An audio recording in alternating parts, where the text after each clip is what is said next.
Welcome, my name is John Epps. I'm with the Texas A&M Transportation Institute at Texas A&M University. And I'm Dennis Berryhill, the statewide seal coat coordinator for Texas, and I work for the maintenance division. Today we're going to summarize the contents in Seal Coat Brief 20-13, and that's titled Calculating Rocklands. So we'll be talking about determining the length of rocklands, which are a major and integral part of inspection on seal coat projects. The information that is contained in that brief and the brief itself can be obtained from one of these two websites. One is the TxDOT employee-only website, and the other is for any user at all of these briefs and PowerPoints. That's a TxAPA website, texasasphalt.org, and other location information. Today we're going to be talking about the introduction of this subject, the spread rates of aggregates, the lengths of rocklands, and then we'll summarize the contents of this. And Dennis is going to introduce the subject and talk about the importance of rocklands. Thank you, Dr. Epps. So why is it important to have rocklands or to use rocklands in construction of seal coat? Well, first thing, we're going to use this to establish an aggregate spread rate at the very start of the project. Now, we want to control this aggregate spread rate during construction. And I'm not saying that spread rate won't change. It may change throughout the day, or it may change from day to day. And a lot of this is going to depend on the actual gradation of your aggregate in your stockpiles. But we want to be able to establish the spread rate and be able to check it throughout the day and throughout the project. Also, we're going to use this to determine the quantity of the aggregate that we use on the project, and we're going to use this for payment of quantities. So here's a couple of definitions, and this is out of the spec book, item 316. The definition of a rockland is the area covered by one truckload of aggregate, and an asphalt shot is an area covered by one distributor load of asphalt binder. So as you see here, asphalt shot length is made up of multiple rocklands, and you always want to try to use a multiple of equal rocklands. Now, this is not always possible. At the end of the day, you'll probably have a short shot, but as you're laying these out throughout the day, we ought to be able to have these equal rockland asphalt shots.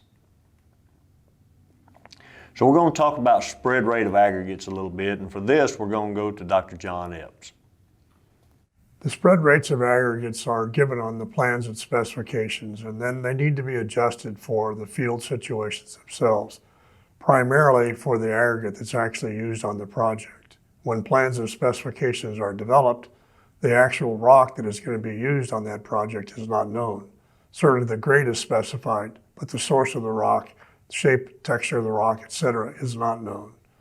It's very common to designate rock spread rates as, say, 1 to 140, and that implies 1 cubic yard of aggregate. 1 cubic yard of aggregate in a truck, for example, will cover 140 square yards of pavement surface. And that's the concept that TxDOT uses for communications of aggregate spread rates. We show some images from board tests, part of the Kirby method, of various rock rates for one single aggregate, but spread at different rock rates. 1 to 126 is shown here, 1 to 145, 1 to 165. A very common spread rate for grade 4 aggregate is about 1 to 140. And the center typical spread rate that you see here in the center is about what's used in the field for most applications. So the eye test is an extremely important tool that you have to designate rock rates in the field for the actual project. Here we have two other grade 4 aggregates. One is a flaky, flat, elongated type of a particle. That's a Canipa trap rock, and the other is another aggregate source out in West Texas. And you can see the very large differences in aggregate spread rates for these materials. The Canipa trap rock, which is more flat and elongated, has a much higher surface area that it will cover with 1 cubic yard of aggregate. And again, the middle photographs that you see here of these two aggregates is about the right quantity that one would use in the field. So the plans and specifications are going to give you a rate, not knowing what the aggregate source is. So if the aggregate source is a Canepa, you would get one rate in the field on your project. If it was Hoban, you would get another method. The modified Kirby method with its board test is the best method to use to determine the project aggregate quantities, because you're using the actual aggregate on the project to come up with your spread rates. And obviously the experience of the inspector or the engineer on the job is extremely important in this whole process to establish these rates.